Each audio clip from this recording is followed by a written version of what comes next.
He hit the only home run in a World Series the world believes was fixed. 12 hits, a 375 average, yet they called him a traitor.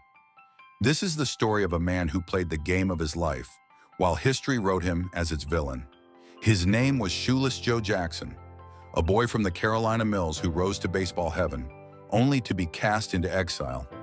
If you knew your talent could make history, but one mistake could erase it forever, what would you do? Before he was a legend, Joe Jackson was just another boy in the spinning rooms of South Carolina. The eldest of 8 children, he left school after 3rd grade to help feed his family.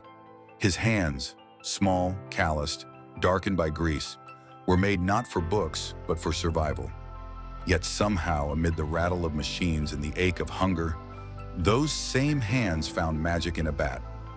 He played ball behind the mill after long shifts, using bundles of cloth for bases and tree branches for bats. One day, a local fan carved him a real one from a single piece of Carolina hickory. Joe stained it with tobacco juice until it shone black as coal. He called it Black Betsy. That bat would become his sword, his voice, and his ticket out. By 17, word spread of the quiet kid who could hit a ball so far, it disappeared beyond the factory roofs. Scouts came to watch. They offered him $75 a month, more money than he had ever seen. When he told his mother, she cried. When he told his boss, the man laughed and said, "You'll be back when that dream ends." But Joe never looked back. He joined the Greenville Spinners, still wearing the same work-worn shoes. In one summer game, new spikes blistered his feet so badly he tore them off mid-inning. A drunk fan in the stands shouted, "You shoeless son of a gun!" The crowd laughed, and the name stuck forever. Shoeless Joe. He hated it, but the world would never let it go. What the crowd didn't see was the boy behind the nickname.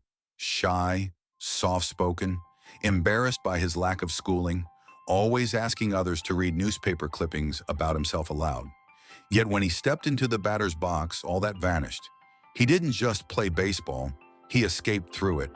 Every swing was a rebellion against poverty, a strike against the fate that tried to keep him small. Do you remember the first moment someone saw your potential, when you didn't even believe in it yourself? That was Joe Jackson's moment, and it was only the beginning. When Joe Jackson finally reached the big leagues, it should have been a dream. But for the boy from the Carolina Mills, Philadelphia was a world made of noise, crowds, and confusion. He couldn't read the newspapers that praised or mocked him. He got lost on streetcars, felt trapped in hotel rooms, and longed for the quiet fields of home. His teammates, sharp-tongued and city-slick, laughed at his southern drawl and rough manners. To them, he was a country boy who didn't belong. So in his very first season, Joe Jackson did something few have ever done. He ran away. Twice. The athletics manager, Connie Mack, couldn't understand it. How could this kid with such talent simply leave? But Joe wasn't weak. He was human. Fame, money, pressure, none of it meant anything to a man who still dreamed in the rhythm of mill machines and Carolina crickets. Back home in Greenville, he found peace playing semi-pro ball, barefoot, with Black Betsy in hand.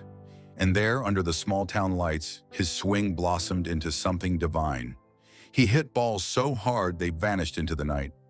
Scouts returned, whispering that this runaway might be the purest hitter they had ever seen. By 1910, Cleveland took a chance on him. A fresh start, far from the noise of Philadelphia. Joe arrived quiet as ever, eyes low, hat pulled down. But once again, the bat did the talking. In 1911, his first full major league season, he didn't just prove himself, he rewrote baseball history, a 408 batting average. That number still stands as the highest rookie average ever recorded. He out-hit legends like Ty Cobb and Tris Speaker, earning respect not through words but through the clean, ringing crack of the ball against Black Betsy. Fans adored him. Writers called him the natural hitter. Yet even in fame, Joe remained humble, carrying a kind of innocence that made him both beloved and vulnerable. His rise wasn't born from arrogance, it was born from resilience. He had faced loneliness, humiliation, and fear of not belonging. But he didn't quit. He simply kept swinging. Have you ever almost quit something great just before success arrived? That was Joe Jackson's story, and soon his legend would grow beyond numbers. into something the world would never forget. They said Joe Jackson didn't study pitchers. He just saw the ball. To teammates and rivals alike, it was almost supernatural. His eyes locked on the spinning white blur, as if time slowed just for him. Ty Cobb, in The Fierce Perfectionist, once said, "Joe Jackson is the only man who can out-hit me." Coming from Cobb, that was gospel. In Cleveland, Joe became more than a ball player. He was a spectacle. The way he stood, relaxed, unhurried. The way he held his bat with that odd, open stance, swinging as if cutting air instead of chasing it. No violence, no guesswork, just rhythm. His swing was poetry wrapped in power. From 1911 to 1913, Jackson hit .408, .395, and .373. Seasons most hitters would kill for even once. He led the league in triples, doubles, and sheer wonder. Fans followed his every at-bat. Reporters crowded his locker just to ask how he did it. His answer was always the same, simple as a millboy's wisdom: "I see it, I hit it." But greatness rarely stays still. In 1915, the Cleveland team, struggling financially, sold Joe to the Chicago White Sox for $31,500, one of the largest sums ever paid for a player at the time. Chicago saw in him their missing piece, a star who could lead them to glory, and he delivered. The 1917 season was Joe Jackson at his peak. The heart of one of the greatest teams in early baseball, the White Sox dominated the American League, winning 100 games. Joe batted .301 with 75 RBIs, his presence steady and calm in the storm of pennant pressure. In the World Series against the New York Giants, his line drives pierced through outfields like lightning. Chicago won the championship, their first since 1906. And Joe, the barefoot boy from the mill, was finally a World Series champion. That fall, he returned home to South Carolina. The mill kids gathered outside his house just to see him. Their hero, their proof that someone from the mills could rise to the heavens of sport. He would hand them old balls, show them how to hold a bat, and laugh when they called him Mr. Shoeless. But while Joe found peace in simplicity, the world around baseball was changing. Money, power, gambling. Shadows were beginning to creep around the game he loved. Joe didn't see it then, but his golden years were the calm before the storm. He had become the embodiment of pure baseball. Natural, untainted, timeless. And perhaps that's what makes what came next so tragic. Was Joe Jackson the most naturally gifted hitter ever? Tell me, who would you compare him to? The year was 1919. America had just come out of the Great War. People needed heroes, something pure, something honest.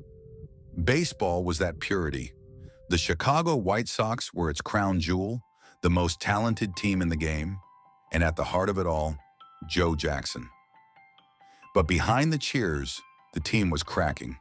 Players were underpaid, frustrated, and angry at owner Charles Comiskey, a man known for stingy bonuses and broken promises.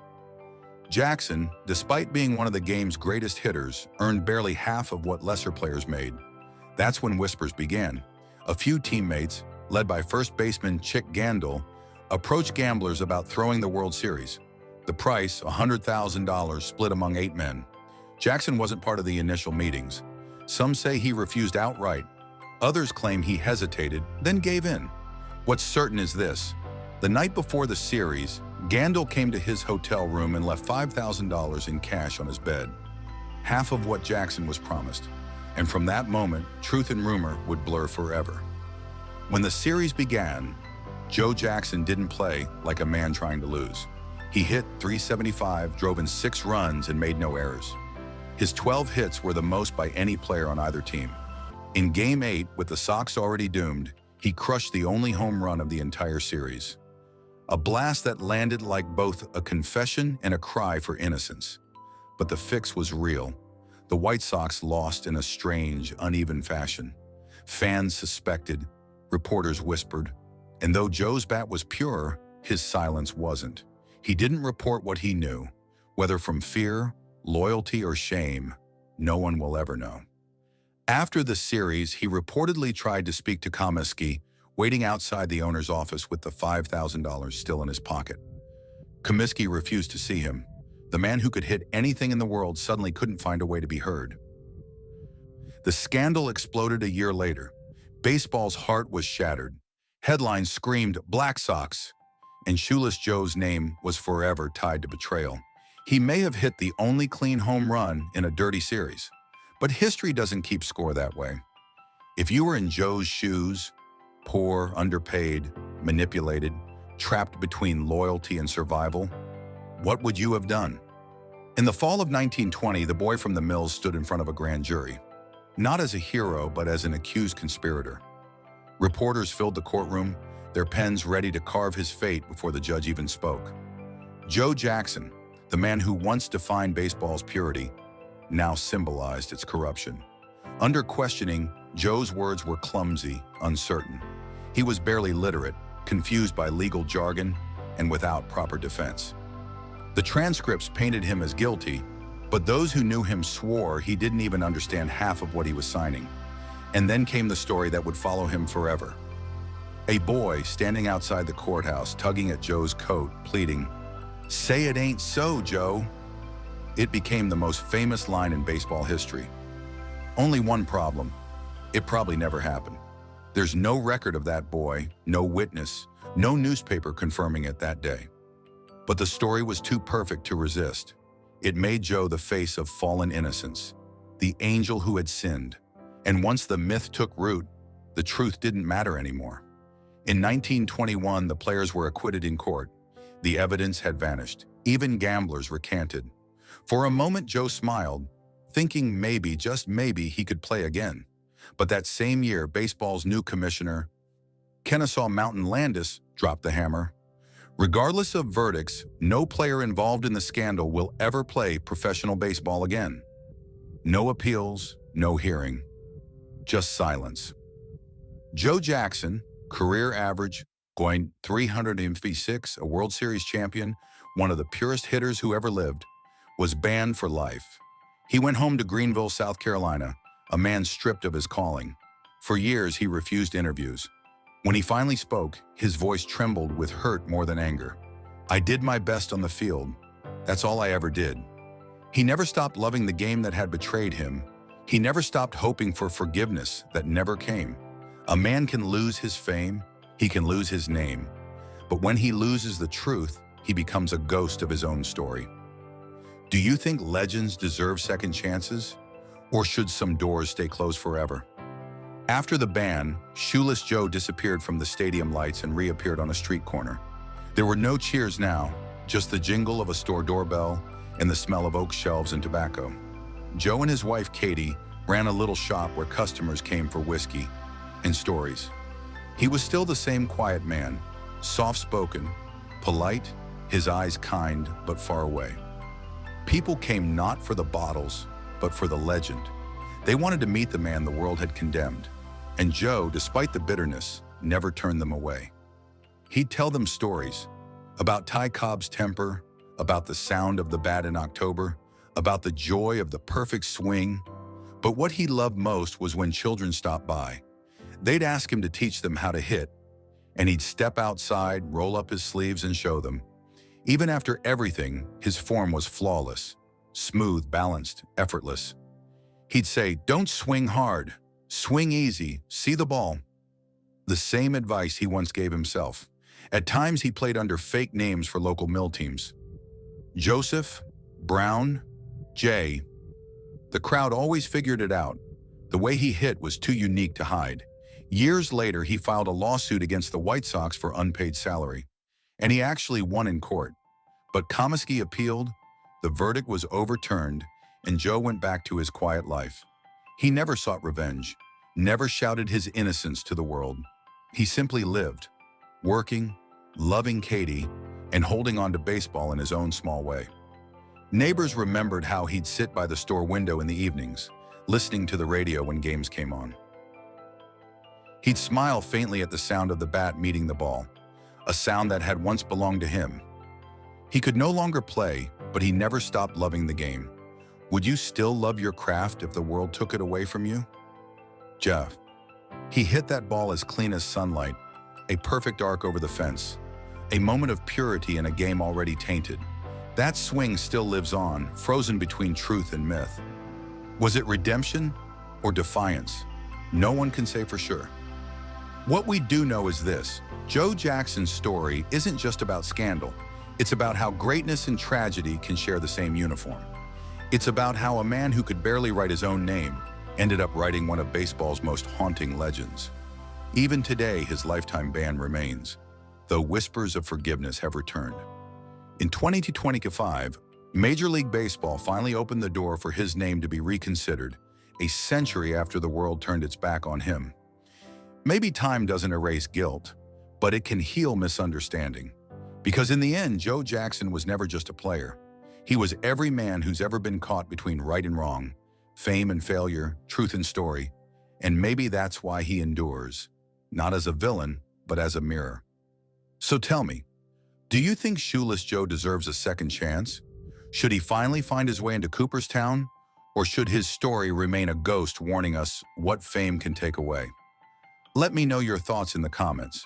And if you want to hear more stories of baseball's lost legends, the men who flew too close to greatness, don't forget to like, share, and watch our next story here on Spirit of Baseball.